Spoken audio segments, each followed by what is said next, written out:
Good morning, St. Francis, and good morning, people of God. It is Thursday, the 12th day of September 2024, Thursday of the 23rd week of the year, the 23rd week in Ordinary Time. And so it is another kind of cooler day today here at St. Francis here in North Carolina. The little wisps, as you can see, of Hurricane Francine, as she becomes a tropical storm or whatever it is, are kind of reaching us over here.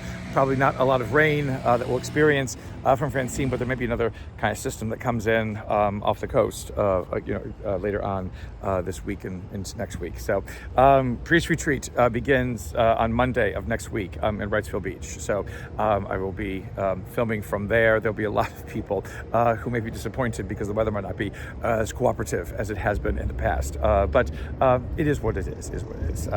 But on this Thursday of the 23rd week of the year, Corinthians continues with Paul kind of making two interesting sorts of statements. The first is basically people who think they know more than they do often don't. And that's and it's always true. It's always true that those who try to pretend to know more, and basically because they speak about it, or they keep making pronouncements, they keep trying to impress people with whatever knowledge or whatever it is, are just basically sometimes trying to mislead or trying to, again, so much puff up themselves that they're given basically incorrect information left and right. Why is this a concern of Paul's anyway? Well, because again, competition for who and what Jesus is, for knowledge of who and what Jesus is all over the place. And so Paul has to face that, with a lot of different groups trying to say that this is who the Messiah was and what he represented. And how to follow him. And Paul is basically trying to say, no, my way is the right way, which, again, tradition has come down to say that it was.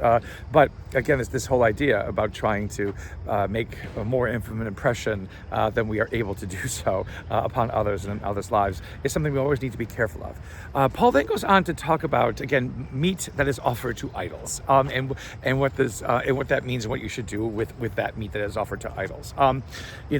Again, in the ancient mindset, a meat that is offered to a god or a goddess is something that becomes tainted because in the Christian mindset, because it is something that now relates or connects to the god or goddess. And so if you believed in the god or goddess and you ate with the god or goddess, you would be able to perhaps get a favor, because that's what dinner parties sometimes were in the ancient world, were times and occasions to curry favor, to get things that you needed, and to be invited to that and be a part of that was a way perhaps to move up a social ladder, to get needs met or whatever it was. Well, all the better when it's a god or a goddess.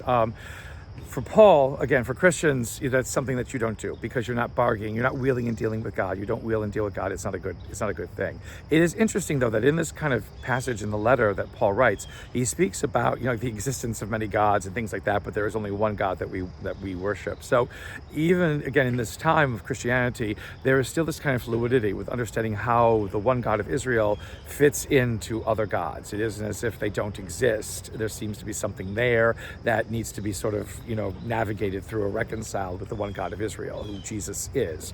But it moves on to then say, this interesting kind of thing.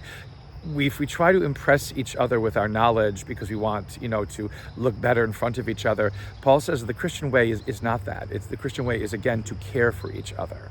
And so if you have a brother who is eating meat sacrificed to idols, and that's going to defile this brother or whatever it is, well, you don't eat meat as an example to him or to her, a brother or sister, and then that may hopefully help them not to eat meat that is sacrificed to idols, and they can understand their relationship with the divine in a better way. This idea of care for one another, this idea of looking out for one another, is what we should be focused upon, and not trying to puff ourselves up over each other, because that doesn't do anything in the end. It never does anything in the end. So it's a wonderful kind of lesson, again, that Paul is offering in this letter. Yesterday, when we talked about relationships, don't listen to that at all, but listen to this about caring for one another and trying, to help and support each other as we navigate, this world together. In the gospel today, in Luke's gospel today, we have the marvelous enumeration of the 5 qualities, attributes, behaviors that mark a Christian lifestyle. So this is the Sermon on the Plain as it continues to unfold. Those 5, and you've heard me speak of them before if you've listened to this for a number of years. They are to love everyone, including your enemies, to forgive everyone everything, to give, and to give again. And then when you're tired of giving, rest and then go back to give, to be merciful, which is not to have pity on people, but it is to understand their hills and valleys with which they have traveled, to understand how they become who and what they are, and what continues to shape who and what they are. That is what mercy is, the most exhausting and time-consuming of all the attitudes and behaviors, because it means taking time to know each other and not just to rashly judge, because that's the fifth one. Do not judge, because judgment belongs to God alone.